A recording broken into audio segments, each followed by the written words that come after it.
Caesar's. Hello. മുറി എടുക്കല്ലേ? യാ doctor പ്രൈസിന്റെ പേരിൽ ഒരു റിസർവേഷൻ ഉണ്ട്. ശരി, ഞാനൊന്ന് നോക്കട്ടെ. ഡോക്ടർ പ്രൈസ്, താൻ വെറും ഡെന്റിസ്റ്റ് അല്ലേ? ഇത്ര വലിയ ഗമയുടെ ആവശ്യമുണ്ടോ? വെറുതെ അല്ലട്ടോ, ഉള്ളതാ. ഇവൻ വെറും പല്ല് ഡോക്ടറാ. അന്തം വിട്ട് നിൽക്കേണ്ട പെണ്ണെ. ഇനിയിപ്പോ കുട്ടിക്ക് പല്ലുവേദന എന്തെങ്കിലും വരുവാണെങ്കിൽ പുള്ളിയുടെ നമ്പർ ഒന്ന് വാങ്ങിച്ചു വെച്ചോ കേട്ടോ. അതിനെന്താ, സന്തോഷമേ ഉള്ളൂ.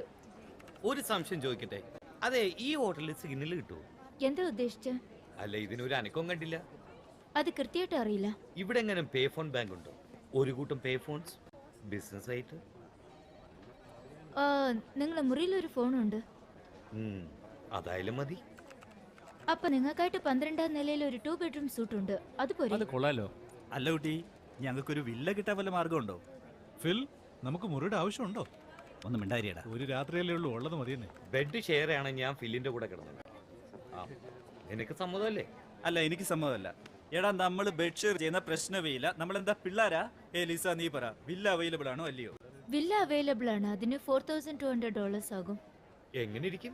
അത് അടിപൊളിയാണ്. ഞങ്ങൾ വില്ല എടുത്തു.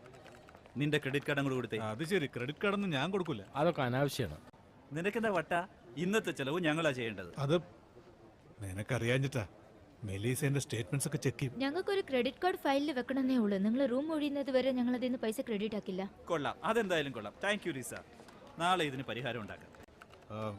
ആയിക്കോട്ടെ. വേറൊരു സംശയം കൂടി ഉണ്ട്. ചോദിക്കൂ. അല്ല, ഇത് ശരിക്കും സീസറിന്റെ പാലസ് ഒന്നും അല്ലല്ലോ. എന്താ ഉദ്ദേശിച്ചത്? അത് സീസർ ഇവിടെ താമസിച്ചിട്ടുണ്ടോ? ഏയ് ഇല്ല. എനിക്കങ്ങനെ തോന്നി.